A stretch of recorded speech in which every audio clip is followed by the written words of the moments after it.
do not sell yourself short. I feel like that a lot of people in this day and age, they accept the unnecessary form of criticism, but they don't really listen to the people that actually does support them. See, here's the thing. I'm a YouTuber.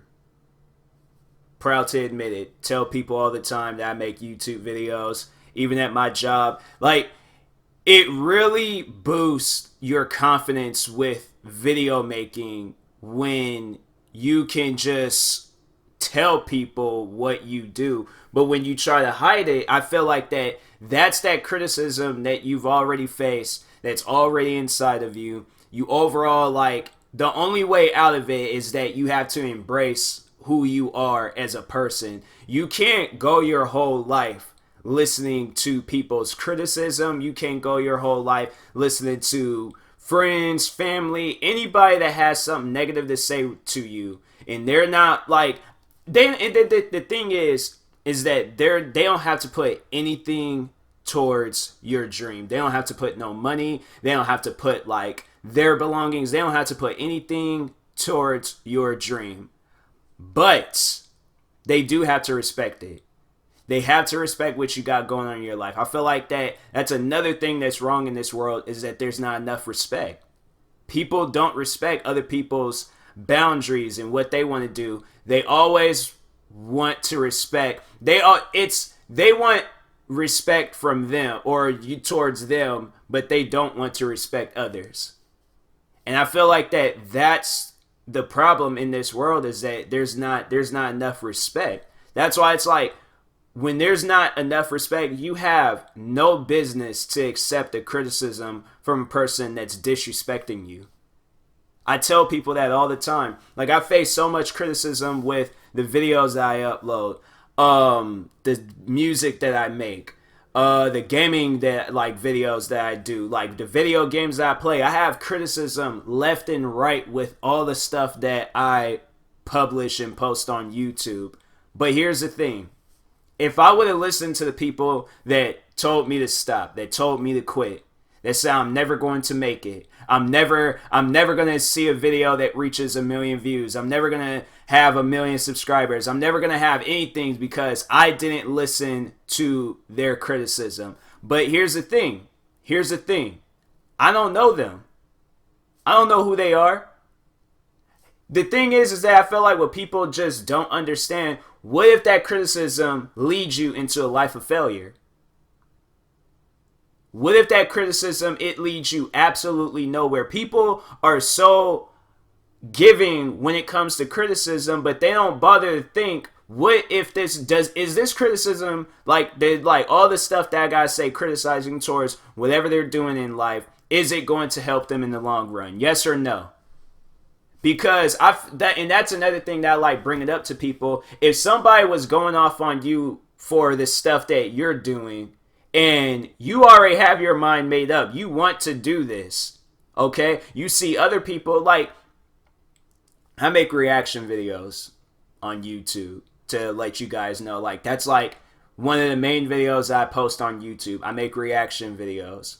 I've seen so many people, from the biggest YouTubers in the world all the way down to the smallest YouTubers in the world, have done so many different forms of reaction videos. Now, what I don't understand is that when my face and my name, when it's behind it, it's a problem. And that's why I don't like listening to people's criticism, because they don't criticize everybody else. They're singling me out and only criticizing me. Now, people can accept, I'm not saying that you don't have to accept positive criticism or negative criticism. If you don't feel comfortable with that criticism, you don't have to accept it. People think that it's like you automatically have to feel comfortable with whatever they say to you. I've had people call me out my name. I've had people say some of the most insulting things to me. Stuff that they would never go up to a person's face down the street from their house and say directly to their face. No, they say it to you because this is the internet. Anything goes on the internet.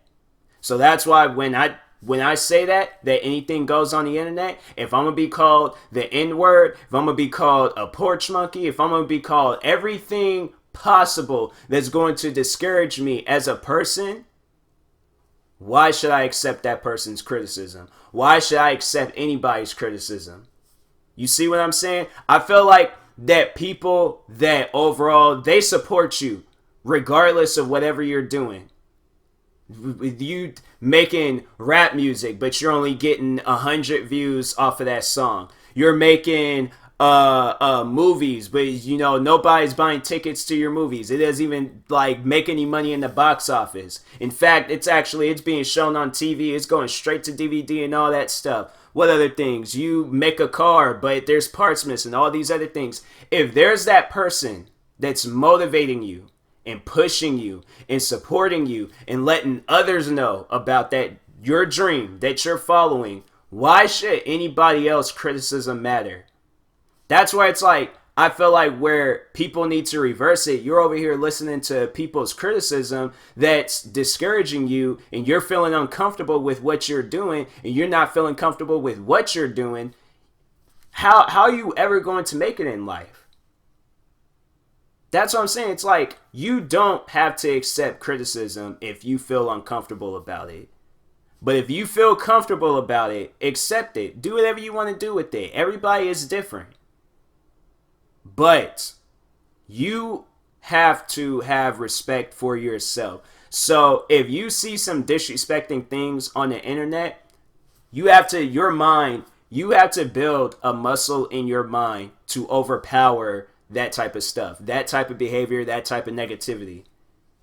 You have to have a muscle, one of the strongest muscles in your brain to see that type of negativity in your life, and it doesn't even faze you. You know how many times I've been called racist, derogatory names on the internet? I've been getting called racist, derogatory names on the internet ever since I showed my face on the internet. So therefore, I've came to a point in time where it's like, I already kind of had like that muscle built up. I've faced so many different types of racism before that internet racism is never going to get to me. But it's just funny how the people that tell me that I need to accept criticism will say some of the most racist stuff to me. So that's why I'm like, if people are going to be rude to you, overall, if people are going to be rude to you with their criticism, you don't have to accept it. You don't. In fact, I encourage you not to accept it. I encourage you to not accept that type of criticism. You don't even have to. It's no law. There's no law book that tells you that you have to accept what a person says about you or what you're doing. There's no law that says that. So therefore, whatever you got going on in your life, whether you're a rapper, a YouTuber, an actor, you're a construction worker, you're a comedian, you are a dentist, a doctor, a teacher, garbage truck driver, bagger at a store. I don't care what you got going on in your life. The only person that has control over what you do, the only person that should be criticizing you is yourself. You should be the one criticizing yourself. For an example, you're a YouTuber, right? Let's say you're a YouTuber and you're making a video. You record the video, but then there's some about it that you don't like. So what should you do about it? That's what I'm saying. You should be the one criticizing what you like. And those that like what you publish, other people's criticism will not matter. There's some of the biggest YouTubers in this world that faces criticism every single day. Look at Logan Paul, prime example. I know it's probably not the greatest example, but I started watching his videos a while ago. And versus how he used to be, this very cringy person and things, not once did I leave a criticizing comment towards him. I waited. I was patient. I waited until the right time to where I can say that I like his videos. And I waited and I waited. And I remember at one point in time where I used to watch, he used to be a popular on that app, Vine. And I remember I used to watch his videos all the time on that app. But then once when he became a YouTuber, I didn't really watch his videos that much. Then, of course, when he did that, one of the most famous videos he's ever uploaded, that forest video, then I just didn't really see no point of me watching his videos. But I still paid attention to him. He still was on my radar. He was still on my radar. He did these boxing matches, and then after that, I started watching his videos. So can I say right now, am I a supporter of Logan Paul? Do I like his videos? Yes. I support what he's doing right now. He's happy. That's the only thing that matters. It's your happiness. Nothing else. If your happiness is getting damaged, there's no reason for you to listen to anybody's criticism if it's destroying your happiness.